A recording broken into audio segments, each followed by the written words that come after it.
Good morning students. तो बेटा हमने इलेक्ट्रिसिटी वाला चैप्टर स्टार्ट कर रखा था और उसमें हमने अभी तक पढ़ा क्या क्या है, थोड़ा सा एक जस्ट फास्ट रिवीजन लेते हैं।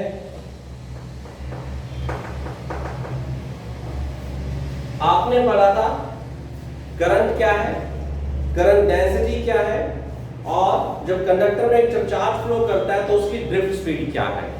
तो हमारे पास आया था current charge per unit time, average current की बात आपने की थी del Q by del T, instantaneous current dQ by dt, और करंट डेंसिटी आपके पास आई थी करंट पर unit area. Current is a scalar quantity and current density is a vector quantity. ये हम पढ़ चुके थे। We also have studied about the drift velocity E tau by m, where small e is the charge of electron, capital E is the electric field intensity, and tau is the relaxation time divided by m, that is mass of electron. तो हमने कल पढ़ा था कि drift velocity directly proportional होती है electric field के। Drift velocity is directly proportional to electric field and proportional जब साइन आपने हटाया था तो आपके पास एक फैक्टर आया था mobility, and mobility can be defined as drift velocity per unit electric field. Mobility can be defined as drift velocity per unit electric field के is called as a mobility. तो ये आप चीजें अभी तक हम पढ़ चुके हैं। आज जो हम करने वाले हैं that is the relation between current and drift velocity, और current density and drift velocity plus Ohm's law, उसको हम स्टडी करने वाले हैं। तो आइए देखते हैं किस तरीके से होगा। Let us assume we have a conductor of cross section area A and length L। तो length L और A cross section area का आपके पास कोई कंडक्टर था, and you have applied a potential of V, जिसके कारण आपके पास एक इलेक्ट्रिक फील्ड बना, that is V by L। E is equal to V by L। ये आपके पास कंडीशन गिवन थी। We have a conductor of length L, area of cross section A, और आपने उसको किसी पोटेंशियल डिफरेंस V से कनेक्ट कर दिया, जिसके कारण एक इलेक्ट्रिक फील्ड बना E is equal to V by L if n be the number density of free electrons। if n be the number density of free electrons, अगर n क्या है, number density of free electrons की, then अब ये हमें सब चीजें given थी और अब मेरे से पूछा गया find out the relation between the current flowing in the conductor and the drift velocity. तो हमारा आज का टॉपिक है रिलेशन बिटवीन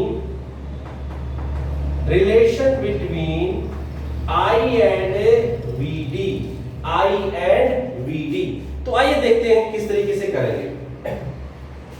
देखो n नंबर डेंसिटी है, n क्या है, number density of free electron. इसका मतलब क्या है, number of electrons per unit volume. तो आप ये कहेंगे in unit volume there are n number of electrons. इसका मीनिंग है, नंबर डेंसिटी मीनिंग क्या है कि यूनिट वॉल्यूम में कितने इलेक्ट्रॉन्स है, फ्री इलेक्ट्रॉन्स है। अब देखो बेटा n इलेक्ट्रॉन्स इसके अंदर यूनिट वॉल्यूम है, लेकिन मेरे कंडक्टर का वॉल्यूम क्या है, एरिया इनटू लेंथ। मेरे कंडक्टर जो हमने कंडक्टर लिया उसका एरिया क्या है, वॉल्यूम ऑफ द कंडक्टर कितना बेटा हमारा, एरिया इनटू लेंथ। तो इतने वॉल्यूम में कितने इलेक्ट्रॉन्स होंगे, तो electrons in Al volume of conductor कितने हो जाएंगे बेटा, इस वॉल्यूम में कितने इलेक्ट्रॉन्स हो जाएंगे, NaL। भाई यूनिट वॉल्यूम में n इलेक्ट्रॉन्स, तो इस कितने वॉल्यूम में कितने, n into Al। जैसे एक सिंपल सी बात है कि 1 बनाना कॉस्ट 5 रुपीस, 10 बनाना कितना होगा, 5 into 10। In the same sense unit volume में n इलेक्ट्रॉन्स, तो इतने वॉल्यूम में कितने इलेक्ट्रॉन्स, NaL। ये अब charge on one electron is E, charge on one electron is E, तो charge on NaL electrons is NaLe। ये बात जो हमने इतनी लंबी चौड़ी लिख के इस बात पे पहुंचे हैं, ये समझिए क्या है कि कंडक्टर पे कितना चार्ज है। Conductor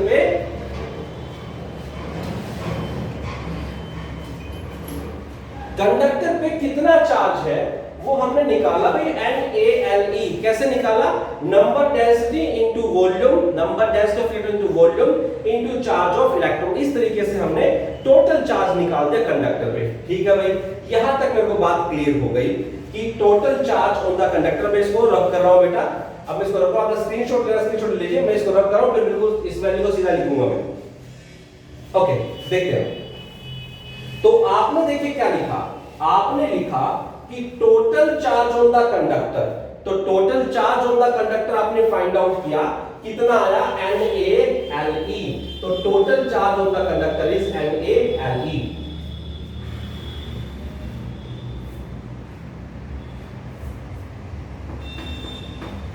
total charge on the conductor, ये आपके पास आ गया बेटा NaLe। इसको अब आप याद रखेंगे। ठीक है जी, बिल्कुल सही बात। अच्छा एक बात बताओ, हमारी रिलेशन है करंट और ड्रिफ्ट वेलोसिटी में, हमारी रिलेशन है करंट और ड्रिफ्ट वेलोसिटी में। तो ड्रिफ्ट वेलोसिटी थी क्या? Drift velocity is the average velocity with which an electron moves from one end of the conductor to another end. तो ड्रिफ्ट वेलोसिटी को अब देखिए, वेलोसिटी क्या होती है? वेलोसिटी क्या होती है? Distance by time. अगर यहां से कोई इलेक्ट्रॉन चला होगा, यहां से कोई इलेक्ट्रॉन चला होगा, तो उसने कितनी लेंथ कवर की? L डिस्टेंस कवर किया, मान लीजिए t टाइम में कवर किया, t टाइम में कवर किया, तो क्या ड्रिफ्ट वेलोसिटी L/t हो जाएगी? बोलो जल्दी से, क्लियर है ना? ड्रिफ्ट वेलोसिटी किसके इक्वल? Length upon time. If a electron moves from one end of the conductor to the other end in time t, तो उसकी ड्रिफ्ट वेलोसिटी क्या हो जाएगी? L/t। बिल्कुल सही बात। तो आप देखिए जो करंट होगा that will be charge by time, that will be charge by time. तो करंट चार्ज कितना था? अभी आपने फाइंड आउट किया NaLe/t। NaLe आपके पास टोटल चार्ज था डिवाइड बाय t। अब देखो लेंथ बाय टाइम क्या है? Drift velocity. Length by time क्या है? Drift velocity. तो NeaVd, I is equal to NeaVd। This is the relation between current and drift velocity. This is the relation between current and drift velocity। तो ये relation आपके पास आई बेटा।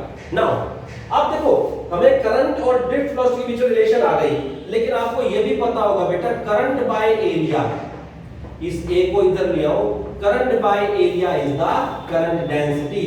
तो J is equal to NeVd। तो relation between current density और drift velocity भी आपके पास आ गई, J is equal to NeVd। बोलो भाई, क्लियर है ना? क्लियर है ना सभी को?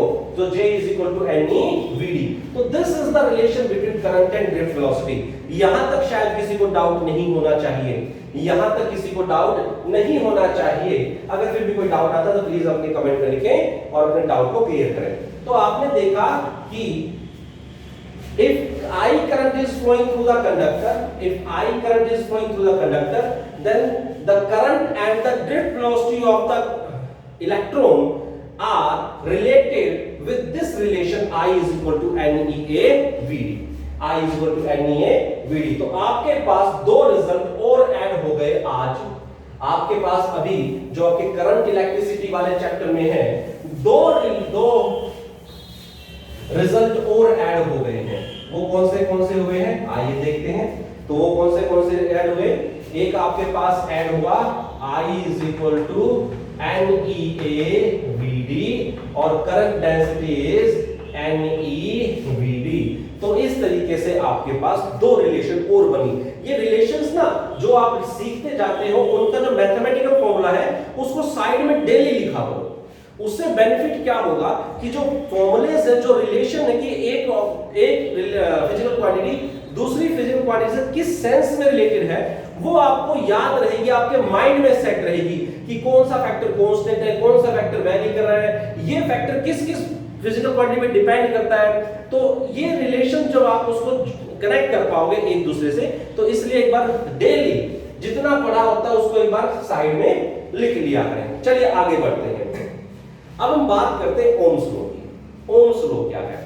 आपने 10th क्लास में ओम्स लॉ पढ़ा, तो उसमें क्या पढ़ा था? कीपिंग टेम्परेचर या physical conditions constant, keeping temperature constant, the current flowing through the conductor is directly proportional to the potential difference applied across its end। तो आपने क्या पढ़ा था? मान लीजिए let us assume we have a conductor और आपने इसको किसी सोर्स V से कनेक्ट किया जिसके कारण इसमें I करंट फ्लो किया। तो ये कह रहा है आपको the current flowing through the conductor is directly proportional to potential difference or V is directly proportional to I। अब जब proportionality का साइन हटाया तो आपके पास R आया, where R is the resistance of the conductor। ये सारी बातें आप 10th क्लास में पढ़ चुके हैं। आप ये भी पढ़ चुके हैं कि जो रेजिस्टेंस है वो दो फैक्टर्स पे डिपेंड करता है। Resistance depends on two factors, keeping physical condition constant. तो रेजिस्टेंस आपका दो फैक्टर्स पे डिपेंड करता है, length of the conductor, area of the cross section of the conductor. थोड़ी सी चर्चा इस पे कर लेते हैं, ज्यादा डिटेल में नहीं जाएंगे, लेकिन कुछ बातें ऐसी थी जो उस टाइम हमारे मन में नहीं आ रही थी कि कैसे क्या होता है। आज हम उसके ऊपर सोच सकते हैं। जब आपने कल पढ़ा था कि ड्रिफ्ट वेलोसिटी, जब हम कांसेप्ट पढ़ रहे थे तो आप पढ़ रहे थे जैसे ही उस इलेक्ट्रॉन्स पे फोर्स लगता है, जैसे ही इलेक्ट्रॉन्स पे फोर्स लगता है तो वो क्या करते हैं, एटम्स और वो क्या करते हैं, उनके एक्सेलरेटेड मोशन होता है, फोर्स लगता है, एक्सेलरेटेड मोशन होता है, उनकी वेलोसिटी बढ़ती है और वेलोसिटी बढ़ती है, फिर वो एटम्स या आयंस से, जो कंडक्टर के एटम्स या आयंस से, उनसे कोलाइड करता है और कोलाइड करने में अपनी वेलोसिटी को लूज करता है, अपनी एनर्जी को लूज करता है, जिसके कारण से उसकी स्पीड कम हो जाती है और उसको ज्यादा समय लगता है आगे जाने में। क्योंकि आपने देखा ना ड्रिफ्ट वेलोसिटी की वैल्यू 10⁻⁴ मीटर पर सेकंड है, लेकिन अगर इलेक्ट्रॉन की आरएमएस वेलोसिटी निकालते हैं तो 10⁵ मीटर पर सेकंड है। वो फॉर्मूला आपको बता रहा था, अपनी वैल्यू को चेक करेंगे, अप्रोक्सीमेटली वैसी ही आती है। तो अब देखिए, अब देखो, जितनी लेंथ ज्यादा होगी, जितनी कंडक्टर की लेंथ ज्यादा होगी तो उतने कोलिजन ज्यादा होंगे, उतनी ही देर से वो दूसरे एंड पे जाके पहुंचेगा, और जितने कोलिजन ज्यादा होंगे, जितनी रुकावटें ज्यादा होंगी, उतना ही कंडक्टर ज्यादा रेजिस्टेंस प्रोवाइड करेगा। इसीलिए resistance is directly proportional to length. और सेकंड बात करते हैं, अगर यही कंडक्टर वाइडर हो जाए, तो एक एंड से दूसरे एंड पे जाने के लिए उसे कम समय लगेगा, क्योंकि कम कोलिजन होंगे तो रेजिस्टेंस भी कम होगा। It is inversely proportional to area. आप इसको ऐसे मान के चलिए कि आप किसी छोटी स्ट्रीट से जा रहे हैं, किसी एल लेंथ की स्ट्रीट है वो, और उसमें आपके पास बहुत से अलग अलग बाइक, कहीं साइकिल, कहीं कुछ इस तरीके से चीजें आगे हैं, तो आपकी जो कोलिजन होगी, जो स्पीड होगी वो कम होगी। लेकिन जब आप हाईवे पे जा रहे होंगे तो उतनी ही लेंथ को कवर करने में आपको समय कम लगता है। क्यों? क्योंकि वहां पे एरिया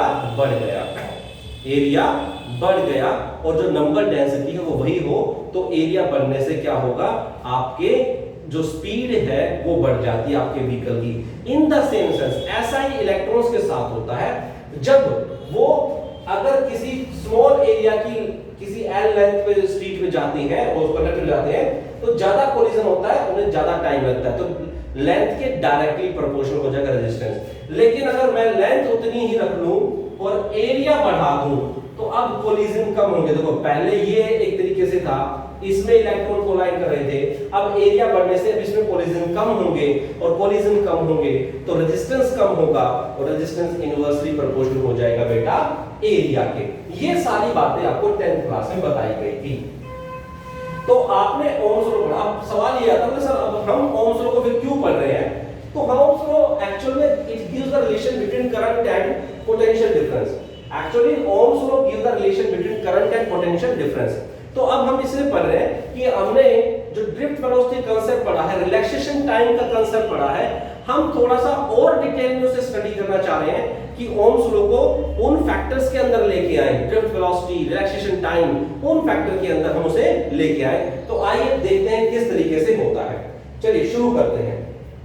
ध्यान से समझना, ध्यान से समझना, रिलेशन के साथ ही हम चलते चले जाएंगे। आपने पढ़ा, अभी पढ़ा, हम ओम्स लॉ प्रूव कर रहे हैं भाई, ध्यान से देखना। I is equal to NEAVD,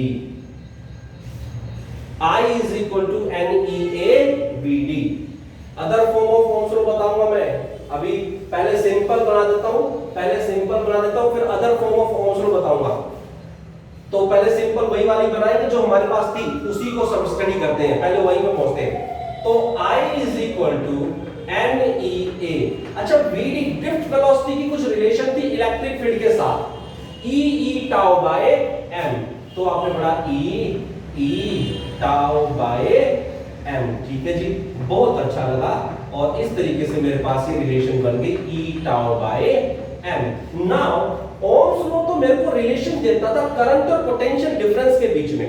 Ohm's law gives us the relation between current and potential difference, लेकिन यहां तो पोटेंशियल डिफरेंस है ही नहीं, तो उस पोटेंशियल डिफरेंस को लेके आते हैं। देखिए कैसे होगा।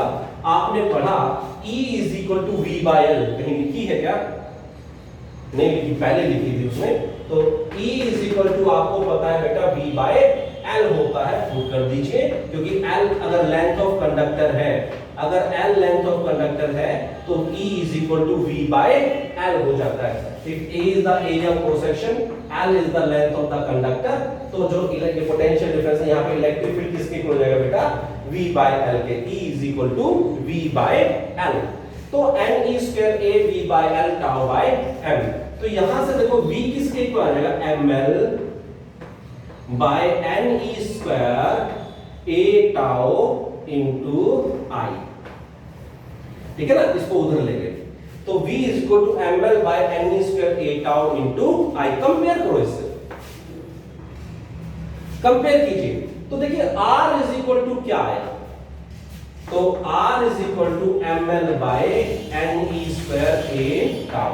अब ध्यान से देखा जाए, M by N E square tau L by A, R is equal to this, है ना? तो किस पे डिपेंड कर गया? Mass of the charge particle पे, इलेक्ट्रॉन के मास पे। और किस पे डिपेंड किया? नंबर डेंसिटी पे। नंबर डेंसिटी किसकी होती है? मटेरियल की होती है। E क्या होता है? Charge of electron, constant. देखो M और E तो कांस्टेंट है, M और E तो कांस्टेंट है। लेंथ वेरी कर सकता है, A वेरी कर सकता है। तो आपके पास इस तरीके से रेजिस्टेंस इन फैक्टर्स पे डिपेंड करता है। अब आ जाइए, अगर मैं इसको, इस रिलेशन को इससे कंपेयर करूं, तो ध्यान से देखें, तो रो की value m by n e square tau आ गई। ध्यान से देखिए, रेजिस्टिविटी क्या आया? m by n e square tau, where m is the mass of electron, m is the mass of electron, e charge of electron, e क्या है? Charge of electron. अब देखो, अगर मैं रो की बात करूं, तो रो डिपेंड करती है m पे, नंबर डेंसिटी n पे, चार्ज ऑफ इलेक्ट्रॉन e पे, और रिलैक्सेशन टाइम टाउ पे। लेकिन जो m है, m is the mass of electron, ये तो कांस्टेंट है। ये क्या है? कांस्टेंट। n e क्या है? चार्ज ऑफ इलेक्ट्रॉन, ये भी कांस्टेंट है। तो क्या मैं ऐसा लिख सकता हूं, rho is inversely proportional to n tau? जल्दी से बताइए, क्या ये बात सही है ना? Rho inversely proportional to n tau। n is the number density, n is the number density। तो number density, resistivity, number density, यानी कि number density होती है मटेरियल की प्रॉपर्टी। भाई अगर कॉपर है तो उसके अंदर इलेक्ट्रॉन्स की नंबर डेंसिटी अलग होगी, एल्यूमिनियम है अलग होगी, आयरन है अलग होगी, सिल्वर है अलग होगी, गोल्ड है अलग होगी। तो depending upon the material, n जो फैक्टर है नंबर डेंसिटी, ये फैक्टर है मटेरियल का। Tau, relaxation time. Relaxation time क्या था? The time between two successive collision, दो सक्सेसिव कोलिजन के बीच का जो समय है ना, time elapsed between two successive collision, this is called as relaxation time। और आपको पता है अगर टेंपरेचर बढ़ा देंगे तो कोलिजन जल्दी होंगे, रिलैक्सेशन टाइम कम हो जाएगा, रिलैक्सेशन टाइम कम हो जाएगा। अब देखो, जैसे ही टेंपरेचर बढ़ता है तो रेजिस्टिविटी बढ़ गई, जैसे ही टेंपरेचर बढ़ता है तो रेजिस्टिविटी बढ़ गई। तो ये आपके पास rho is inversely proportional to n tau, number density बढ़ेगी, नंबर डेंसिटी बढ़ेगी तो रेजिस्टिविटी कम होगी, रिलैक्सेशन टाइम बढ़ेगा तो रेजिस्टिविटी कम होगी, और जब हम टेम्परेचर बढ़ाते हैं तो रिलैक्सेशन टाइम कम हो जाता है, जिसके कारण रेजिस्टिविटी बढ़ जाती है। इस फैक्टर को आप ध्यान रखेंगे, बहुत बार पेपर में इस तरीके से क्वेश्चन पूछा जाता है। देखिए, तो आपने ओम्स लॉ पढ़ा, सिंपल ओम्स लॉ जो हम पहले पढ़ते थे उसी को हमने रिलैक्सेशन टाइम की फॉर्म में कन्वर्ट किया है, बस उसको हमने एक्सप्रेस किया रिलैक्सेशन टाइम की फॉर्म में। पेपर में क्वेश्चन ऐसे आता है, express the Ohm's law in the form of relaxation time and number density, ऐसा बोल देंगे, एक्सप्लेन द या डिराइव द रिलेशन या derive explain Ohm's law in the form of relaxation time and number density. तो आपको इसी तरीके से डिराइव करनी होगी और बताना होगा भाई ये इस तरीके से रेजिस्टेंस है, और अगर रेजिस्टिविटी की भी एक्सप्रेशन पूछे तो आप इस तरीके से बता सकते हैं। मेरे हिसाब से कोई प्रॉब्लम होनी नहीं चाहिए। फिर भी अगर कोई डाउट आता है तो आप प्लीज अपने कमेंट में लिखें और आपके डाउट को बताया जाएगा, क्लियर किया जाएगा। तो this is the Ohm's law. अब जो माइक्रोस्कोपिक फॉर्म या other form of Ohm's law है, आइए अब उस पर चर्चा करते हैं।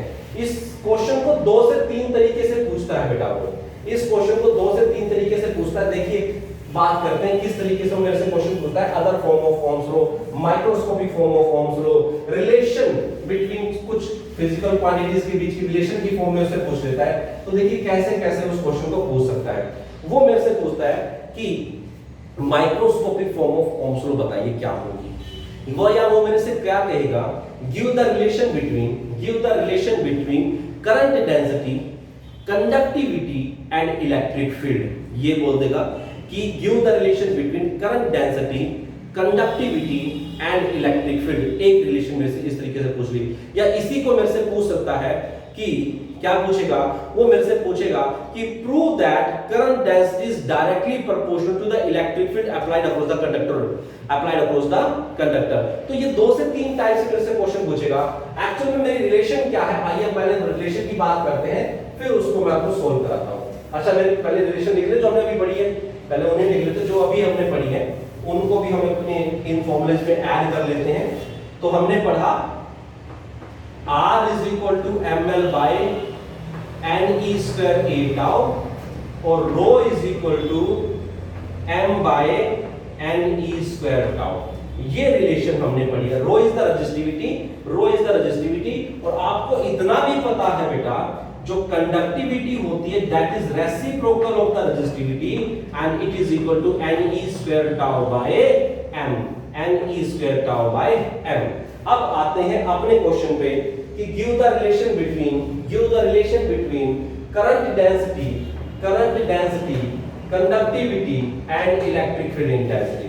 Give the relation between current density, conductivity and electric field intensity. या ये भी पूछ सकता है prove that J is equal to sigma E, या ये भी पूछ सकता है prove that J is directly proportional to electric field. ऐसा कुछ भी वो आपसे पूछ सकता है। तो अब आपको इसी रिलेशन को फाइंड आउट करना आएगी कहां से, यहीं से, इन्हीं में से आपको लेके आना इस रिलेशन को। आइए बात करते, देखिए क्या है। अभी आपने पढ़ी थी, अभी कुछ समय पहले ही पढ़ी है, J is equal to NEVD। बोलो भाई, सही है ये वाली बात? J is equal to NEVD, वहीं से लेके चलेंगे इस रिलेशन को। तो NEVD और आपने पढ़ा था V is E tau by m। जल्दी से बोलो, क्या ये बात क्लियर है? VD is E tau by m। ठीक है जी, यहां तक अच्छी बात लगी, हमने भी लिख दी tau by m into E, ne square tau by m into E। और अभी तो आपने फाइंड आउट किया था बेटा कंडक्टिविटी क्या है, ne square tau by m। तो क्या इसको मैं कंडक्टिविटी लिख दूं, तो J is equal to sigma E, बहुत बार आपके एग्जाम में पूछी गई है। Relation between current density, conductivity and electric field intensity. तो इन सभी रिलेशंस को आपको पता होना चाहिए, मैं फिर वही कह रहा हूं बेटा, साइड में लिखो, डेली लिखो कि मैंने इस चैप्टर में कौन से फॉर्मूले, कौन से रिलेशंस को पढ़ा है और किस कंडीशन में वो ऐसे आती हैं। ओके, तो दैट्स ऑल फॉर टुडे। कल हम ड्रिफ्ट वेलोसिटी पे न्यूमेरिकल्स करेंगे कि हमारे बोर्ड एग्जामिनेशन में या नीट में हमारे पास ड्रिफ्ट वेलोसिटी के बेसिस पे कैसे क्वेश्चन पूछे जाते हैं, तो कल उसमें हम करेंगे। Thank you and have a